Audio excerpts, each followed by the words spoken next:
The afternoon sun was getting low when 12-year-old Tyler finished his shift at Miller's corner store.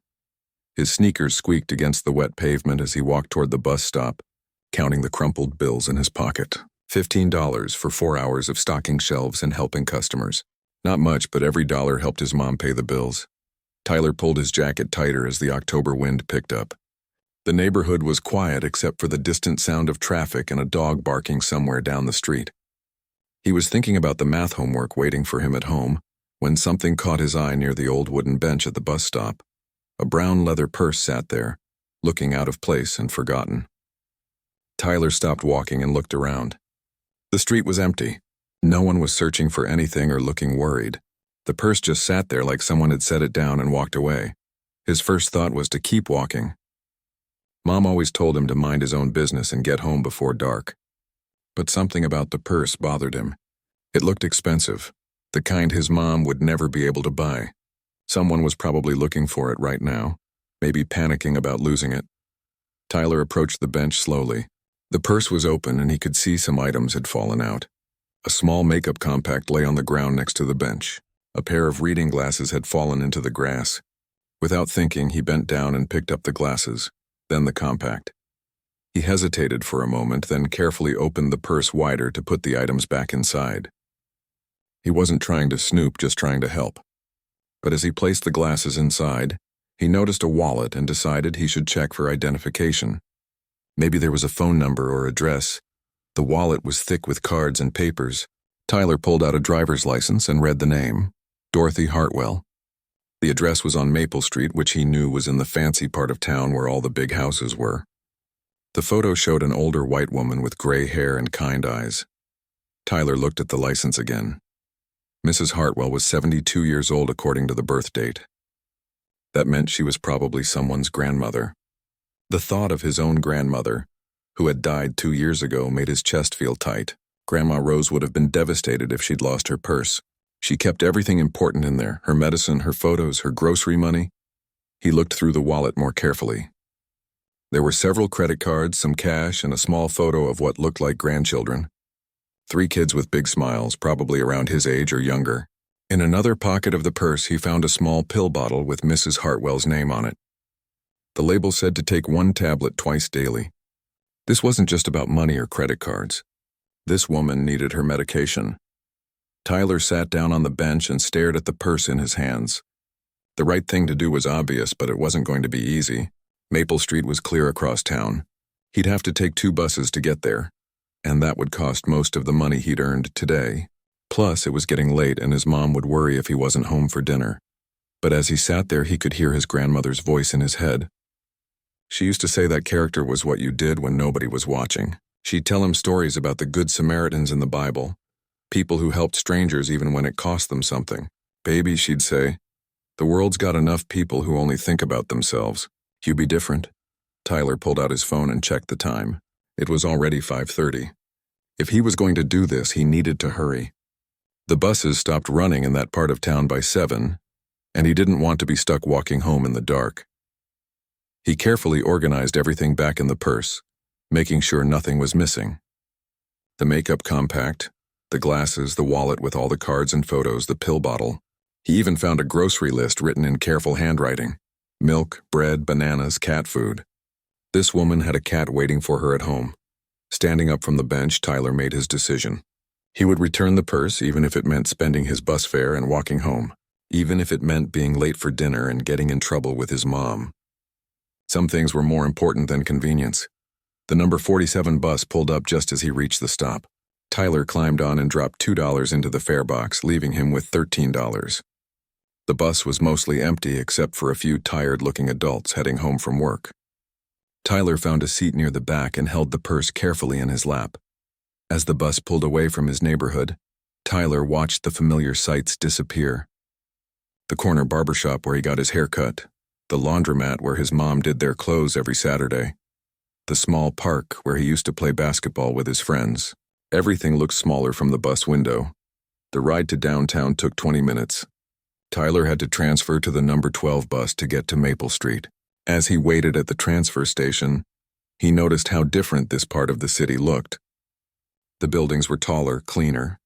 People dressed differently here, carrying briefcases and talking on expensive phones. When the second bus arrived, Tyler got on and paid another $2. Only $11 left. The bus driver, an older black man with kind eyes, nodded at him. "Evening, young man." "Going far?" "Maple Street," Tyler replied. The driver smiled. "That's a nice neighborhood." "You visiting family?" Tyler held up the purse slightly. "Returning something to someone." The driver's smile got bigger. "Good for you, son. The world needs more people like you." As the bus headed toward the residential area, Tyler felt a mix of nervousness and determination. He'd never been to this part of town before. The houses here were huge, with big yards and fancy cars in the driveways. Would Mrs. Hartwell even believe that he was just trying to help? Would she think he was the one who stole her purse in the first place? The bus reached Maple Street just as the sun was setting. Tyler thanked the driver and stepped off into a world that felt completely different from his own neighborhood. But clutched in his hands was a purse that belonged to someone who needed it back. And that was all that mattered. Tyler stood at the bus stop on Maple Street, looking around at a neighborhood that seemed like it belonged in a movie. Every house was massive, with perfect green lawns and flower gardens that looked like someone spent hours taking care of them.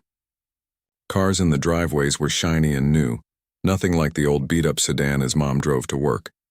He pulled out the driver's license again and checked the address, 2847 Maple Street. The street numbers he could see were in the 2600s, so he had a bit of walking to do. Tyler started down the sidewalk, holding the purse close to his chest and trying not to look out of place. The first few houses made him stop and stare despite himself. One had a fountain in the front yard with water shooting up in elegant arcs. Another had a circular driveway with rose bushes lining the path to the front door. Tyler had seen places like this on TV, but never imagined he'd actually be walking through a neighborhood like this. As he walked, he started thinking about Mrs. Hartwell again. What kind of person was she? Was she nice, or was she one of those rich people who looked down on kids like him? His mom cleaned houses in neighborhoods like this sometimes, and she'd come home with stories about people who treated her like she was invisible, or worse. But then Tyler remembered the photo in the wallet. Mrs. Hartwell had been smiling in her driver's license picture, which was unusual. Most people looked miserable in those photos, and the pictures of the grandchildren looked like they were taken at a park or maybe a birthday party. She seemed like the kind of grandmother who actually spent time with her grandkids. The street numbers were getting closer.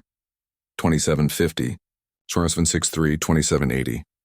Tyler realized he was walking slower than usual, partly because he was nervous about what would happen when he knocked on Mrs. Hartwell's door, and partly because he was taking in this whole different world around him. A jogger passed by, a woman about his mom's age wearing expensive-looking workout clothes and wireless earbuds. She glanced at Tyler and seemed to do a double-take, probably wondering what a kid from his part of town was doing walking through her neighborhood. Tyler felt his face get hot and picked up his pace. 20, 2835, 2841. Almost there. Tyler's stomach was doing flips now. What if Mrs. Hartwell wasn't home? What if she was home but didn't believe his story? What if she thought he had stolen the purse and was only returning it because he got scared? He thought about his mom, who was probably starting to wonder where he was. Tyler usually got home by 6 on school days, and it was already past 6:30. His phone had been buzzing with text messages, but he'd been too focused on his mission to check them. Finally, he reached 2847 Maple Street. The house was beautiful, but not the biggest on the street. It was painted light blue with white shutters, and there were pots of colorful flowers on the front porch. A small American flag hung by the front door, and Tyler could see warm light glowing in the windows. There was a car in the driveway, an older but well-maintained sedan, which meant someone was probably home. Tyler walked up the stone pathway, his heart beating fast. When he reached the front door, he noticed it had a decorative glass panel that let him see into a hallway with family photos on the walls. Tyler took a deep breath and rang the doorbell. He could hear it chiming inside the house, followed by the sound of footsteps. His hands were sway. Ting as he gripped the purse handle. The porch light came on, and Tyler heard a woman's voice through the door. "Who is it?" Hello, ma'am," Tyler called out, trying to make his voice sound as polite and non-threatening as possible. "My name is Tyler, and I found your purse at the bus stop downtown. I wanted to return it to you." There was a long pause. Tyler could almost feel the woman on the other side of the door trying to decide what to do. He held the purse up toward the glass panel so she could see it. "You found my purse?" the voice asked, and Tyler could hear the surprise and hope in it. "Yes, ma'am. I found your driver's license inside, so I knew where you lived. Everything's still there, your wallet, your glasses, your medicine." Another pause, shorter this time. Tyler heard the sound of locks being turned, and then the door opened slowly. Mrs. Hartwell looked exactly like her driver's license photo, except her gray hair was a little messy, and she was wearing a comfortable-looking sweater and slippers. Her eyes went immediately to the purse in Tyler's hands, and her face lit up with relief and amazement. "Oh my goodness," she said, putting her hand to her chest. "I can't believe it. I've been looking everywhere for that." Tyler held out the purse. "I found it at the bus stop on 5th and Main. Some things had fallen out, but I put everything back." Mrs. Hartwell took the purse with shaking hands and immediately opened it to look inside. Tyler watched as she checked her wallet, her glasses, and the pill bottle. Her eyes filled with tears. "This is incredible," she said, looking back up at Tyler. "I was at the doctor's office this afternoon, and I must have set it down when I was getting on the bus. I didn't realize it was missing until I got home. I've been sick with worry about it." She wiped her eyes with the back of her hand. "Young man, you have no idea what this means to me. My late husband's picture is in here, and my grandmother's ring, and my medication. I thought I'd lost everything." Tyler felt a warm feeling spreading through his chest. This was exactly why his grandmother had taught him to do the right thing. "I'm just glad I could help, ma'am." Mrs. Hartwell studied his face more carefully now. "You came all the way over here from downtown? How did you get here?" "I took the bus," Tyler replied. "Well, 2 buses, actually." "2 buses?" Mrs. Hartwell's eyebrows went up. "That must have cost you money. And it's getting dark. How are you getting home?" Tyler hadn't really thought that far ahead. He'd been so focused on returning the purse that he hadn't made a plan for getting back to his neighborhood. The buses would stop running soon, and he only had $11 left. A taxi would cost way more than that. "I'll figure it out," he said, not wanting to make Mrs. Hartwell feel bad about the situation. But Mrs. Hartwell was already shaking her head. "Absolutely not. You spent your own money to help a stranger, and I'm not letting you walk home in the dark. Come inside for a minute. Let me call you a cab or give you money for the bus." Tyler hesitated. His mom had always taught him not to go into strangers' houses. But Mrs. Hartwell seemed genuinely kind, and she was right about it being dangerous to walk home alone after dark. "I don't want to be any trouble," Tyler said. "Trouble?" Mrs. Hartwell laughed, a sound that reminded Tyler of his grandmother. "Son, you just saved my whole day. Maybe my whole week. The least I can do is make sure you get home safely." Tyler stepped carefully into Mrs. Hartwell's house, his sneakers squeaking slightly on the polished hardwood floor. The inside was even more impressive than the outside. The walls were covered with family photos in elegant frames, and there was a grandfather clock in the corner that made a soft ticking sound. Everything was clean and organized, but it felt warm and lived in, not like a museum. "Please have a seat," Mrs. Hartwell said, gesturing toward a comfortable-looking couch in the living room. "Can I get you something to drink? Water, juice?" Tyler sat down carefully on the edge of the couch, trying not to mess up the neat cushions. "Water would be great, thank you." As Mrs. Hartwell went to the kitchen, Tyler looked around the room. There were photos everywhere: graduation pictures, wedding photos, pictures of children at various ages. On the mantel above the fireplace, there was a large portrait of a man in a military uniform. He had kind eyes and a gentle smile, and Tyler figured this must be Mrs. Hartwell's husband. Mrs. Hartwell returned with a glass of ice water and a plate of cookies. "I made these yesterday," she said, setting them on the coffee table. "Chocolate chip. Help yourself." Tyler was hungry. He hadn't eaten since lunch at school, but he felt awkward about taking food from a stranger. Mrs. Hartwell seemed to notice his hesitation. "Go ahead," she encouraged. "I made way too many, and they're just going to go stale if someone doesn't eat them." Tyler took a cookie and bit into it. It was warm and soft, nothing like the store-bought cookies his family usually had. "These are really good," he said. Mrs. Hartwell smiled and sat down in a chair across from him. "Thank you. My grandmother taught me that recipe when I was about your age. Now tell me about yourself, Tyler. Do you live downtown?" "Yes, ma'am." "Over on Oak Street, near the community center." Tyler took another sip of water. I work part-time at Miller's Corner Store after school. You have a job? How old are you? 12. I help stock shelves and carry groceries for customers. It's not much, but it helps my mom with bills. Mrs. Hartwell's expression became more serious. That's very responsible of you. Is it just you and your mom? Tyler nodded. Yes, ma'am. My dad left when I was little, and my grandmother died a couple years ago. It's just us now. I'm sorry to hear about your grandmother. It sounds like she raised you well. Tyler felt that familiar tightness in his chest when people mentioned his grandmother. She was the best. She's the one who taught me to always do the right thing, even when it's hard. Mrs. Hartwell leaned forward slightly. She sounds like a wise woman. What would she think about what you did today? Tyler considered this. She'd probably say she was proud but not surprised. She always said that good people don't help others because they expect something back. They do it because it's who they are. Mrs. Hartwell was quiet for a moment, just looking at Tyler with an expression he couldn't quite read. Finally, she spoke. Tyler, I have to ask you something, and I want you to be honest with me. When you found my purse, did you think about keeping it? Even for a second? Tyler thought about this question seriously. I guess maybe for a split second I thought about the money. But then I saw your picture and the medicine and the photos of your grandkids, and I knew someone was probably really worried about losing it. I couldn't keep something that important to someone else. Mrs. Hartwell nodded slowly. You know, I was a teacher for 42 years. I taught 6th grade, so I worked with kids your age every day. In all those years, I met thousands of students, and I can tell you that what you did today is extraordinary. Tyler felt his cheeks get warm. I just did what anyone would do. No, Mrs. Hartwell said firmly. That's where you're wrong. Not everyone would do what you did. You spent your own money, your own time, and came to a neighborhood where you'd never been to help a complete stranger. That takes character. She got up and walked over to a desk in the corner of the room. When she came back, she was holding a checkbook.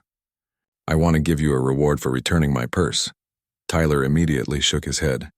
No, ma'am, I can't take money for doing the right thing. My grandmother would roll over in her grave if I took payment for helping someone. Mrs. Hartwell stopped writing and looked up at him. Your grandmother sounds like she was an incredible woman. But Tyler, you spent your own money to help me. At least let me pay you back for the bus fare. Tyler thought about this. His mom would probably be upset if she knew he'd spent his work money on bus fare instead of bringing it home. But taking money still felt wrong. I appreciate it, but I'm okay, really. Mrs. Hartwell put down the checkbook and sat back down. She was quiet for a long moment, and Tyler could tell she was thinking hard about something. Tyler, can I tell you a story? She finally asked. Sure. When I was teaching, I had a student named Antonio. He was about your age, from a family that didn't have much money. Antonio was smart and kind, but he was struggling in school because he didn't have anyone at home to help him with homework. His parents worked 2 jobs each and were too tired in the evenings. Tyler nodded, understanding exactly what she meant. I started staying after school to help Antonio with his studies. Just an hour each day, but it made a huge difference. Antonio ended up graduating valedictorian of his high school class and got a full scholarship to college. Today he's a doctor. That's awesome, Tyler said, genuinely impressed. The point is, Mrs. Hartwell continued, sometimes helping someone isn't about giving them money. Sometimes it's about giving them time and attention and believing in them. Tyler wasn't sure where this was going, but he liked listening to Mrs. Hartwell talk. She reminded him of his grandmother in some ways. The way she really looked at him when she spoke, like what he had to say mattered. I've been thinking about getting back into tutoring, Mrs. Hartwell said. I miss working with young people, and I have a feeling that a young man with your character and work ethic might benefit from some help with homework and college preparation. Tyler's eyes widened. You mean like tutoring me? If you're interested, and if your mother would be okay with it. Mrs. Hartwell smiled. I know we just met, but I'm a pretty good judge of character. I can tell you're special, Tyler. Tyler felt a mix of excitement and uncertainty. He could definitely use help with school. His grades weren't terrible, but they weren't great either. And the idea of having someone like Mrs. Hartwell help him sounded amazing. But he also worried about what his mom would think about him spending time with a wealthy white woman from across town. I'd have to ask my mom, he said carefully. Of course, and I'd love to meet her. Why don't I drive you home so you can introduce us? Tyler looked at the clock on the wall. It was almost 7:30. His mom was probably worried sick. That would be great, thank you. As Mrs. Hartwell gathered her keys and jacket, Tyler realized that what had started as a simple act of returning a lost purse had turned into something much bigger. He couldn't shake the feeling that his grandmother had somehow been watching over him today, guiding him to exactly where he needed to be. The drive to Tyler's neighborhood took 20 minutes, and Mrs. Hartwell spent most of it asking him questions about school, his favorite subjects, and his dreams for the future. Tyler found himself opening up in ways he rarely did with adults he'd just met. There was something about Mrs. Hartwell that made him feel safe and heard. "I like science," Tyler told her as they drove through downtown, "especially biology. My teacher says I'm good at understanding how things work together, like ecosystems and stuff."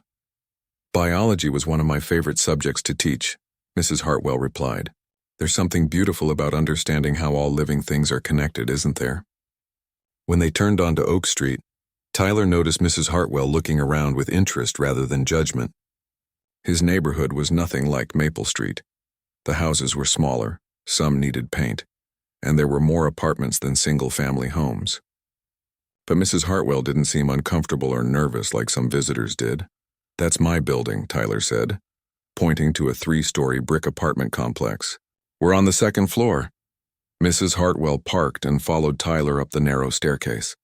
Tyler could hear the TV through the thin walls and his neighbor's baby crying in the unit next door. He felt a little embarrassed about Mrs. Hartwell seeing where he lived, but when he glanced at her, she just smiled encouragingly. Tyler knocked on the door instead of using his key, wanting to prepare his mom for the surprise visitor. "Mom, it's me. I'm home and I have someone with me." The door opened quickly, and Tyler's mother, Patricia, appeared with worry written all over her face. She was still wearing her work uniform from the hospital cafeteria where she worked as a cook. "Tyler James Washington, where have you been? I've been worried sick." Patricia's eyes moved from Tyler to Mrs. Hartwell, and her expression became confused and slightly defensive. "Who's this?" "Mom, this is Mrs. Hartwell. I found her purse at the bus stop and returned it to her, and she gave me a ride home," Tyler spoke quickly, hoping to ease his mother's obvious tension. Patricia looked between Tyler and Mrs. Hartwell, trying to process this information. "You found her purse?" "Yes, ma'am," Tyler said. "I took the bus across town to return it, and Mrs. Hartwell offered to drive me home so I wouldn't have to walk in the dark." Mrs. Hartwell stepped forward with a warm smile. "Ms. Washington, I hope you don't mind me dropping by unannounced.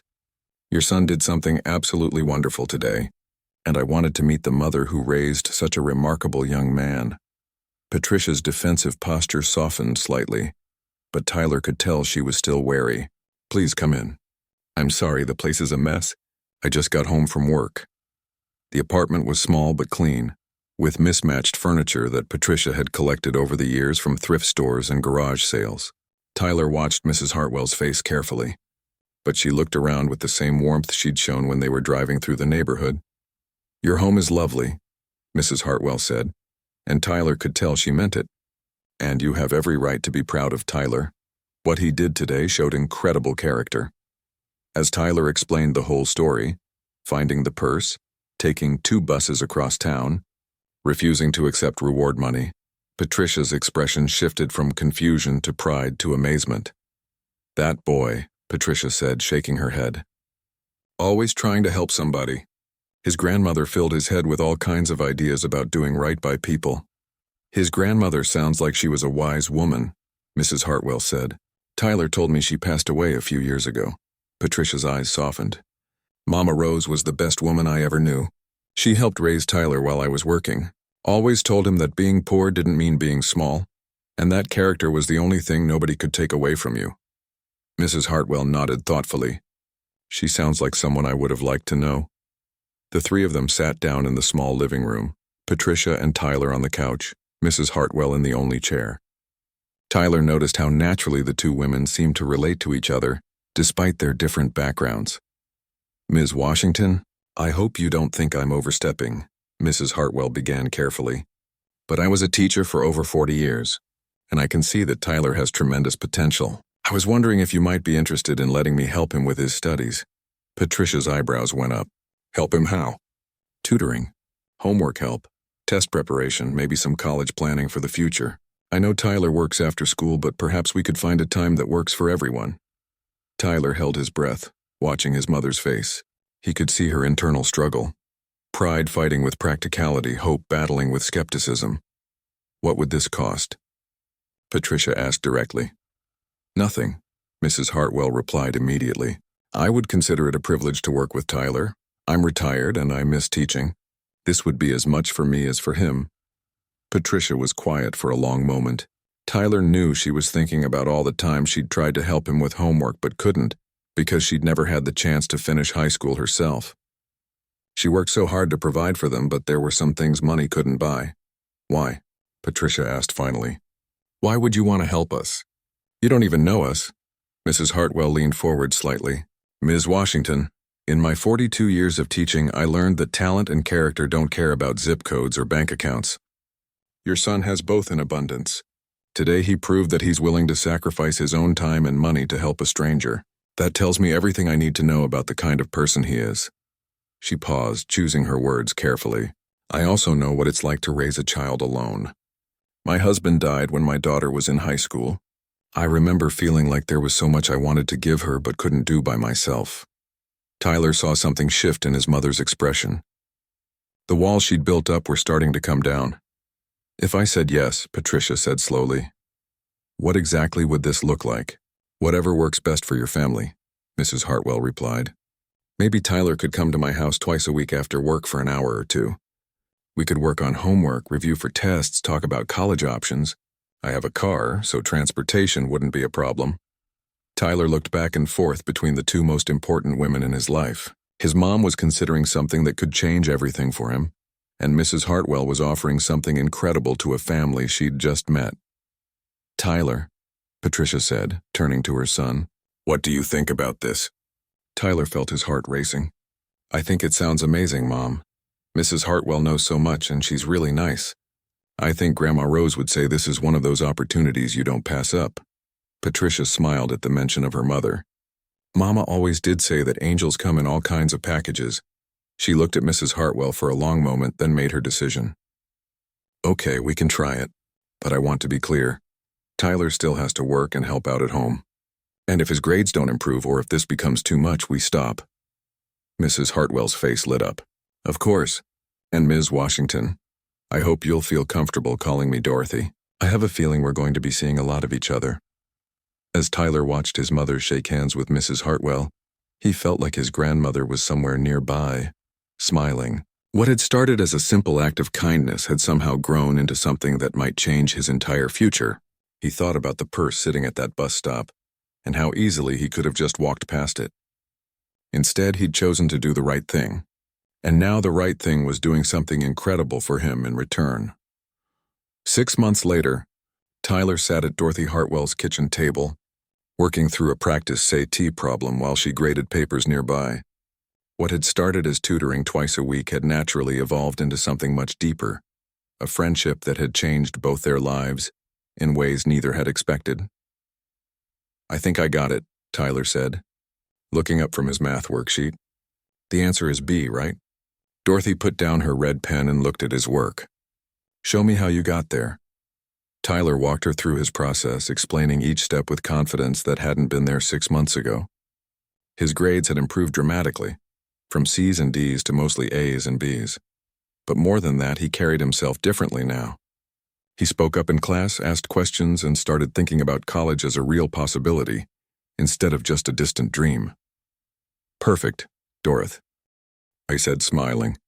You know, when I first started teaching, I had students who took years to grasp concepts that you're picking up in weeks.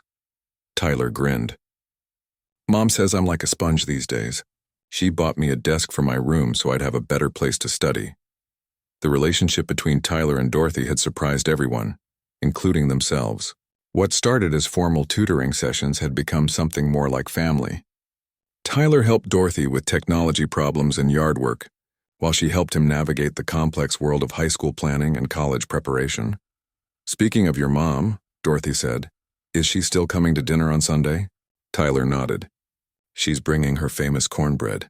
Fair warning, she's been practicing her recipe because she wants to impress you. Dorothy laughed. Over the months, she and Patricia had developed their own friendship. They discovered they both loved old movies and had strong opinions about how to make the perfect sweet tea.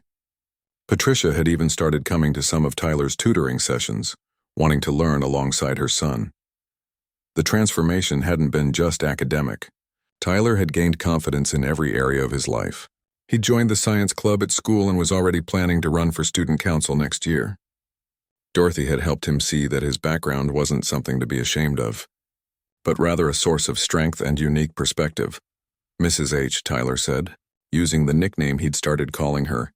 Can I ask you something? Of course. Why did you really want to help me? I mean, the real reason. Dorothy set down her papers and looked at Tyler thoughtfully. This was a question he'd asked before, but she could tell he was ready for a deeper answer now. The day you returned my purse, she began. I was having the worst day I'd had in years. I'd been to the doctor and the news wasn't good. I was feeling old and useless and forgotten. When I realized I'd lost my purse with all my important things, I felt like it was the final proof that I couldn't take care of myself anymore. Tyler listened intently, understanding now why that purse had been so important.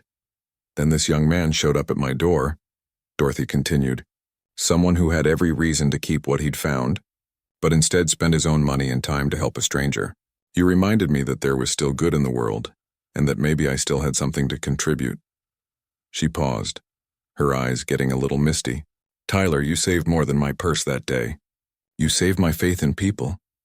Tyler felt that familiar tightness in his chest, but this time it was from gratitude rather than sadness. You saved me too, though. Before I met you, I didn't think someone like me could go to college or have a real career. You made me believe I could do anything. Dorothy reached across the table and squeezed his hand. You could always do anything, Tyler. I just helped you see it. The sound of a car in the driveway interrupted their moment. Through the window, they could see Patricia getting out of her car, carrying a covered dish. She's early, Tyler said, jumping up to let his mom in. Patricia had finished her GED the month before, inspired by watching Tyler's academic progress. She was now taking classes at the community college, working toward becoming a licensed practical nurse. Dorothy had helped her navigate the enrollment process and even loaned her textbooks. I hope y'all are hungry, Patricia called out as she came through the front door. I made way too much food again. The three of them had started having Sunday dinners together, something that had begun by accident when Tyler was working late on a project, and Patricia came to pick him up.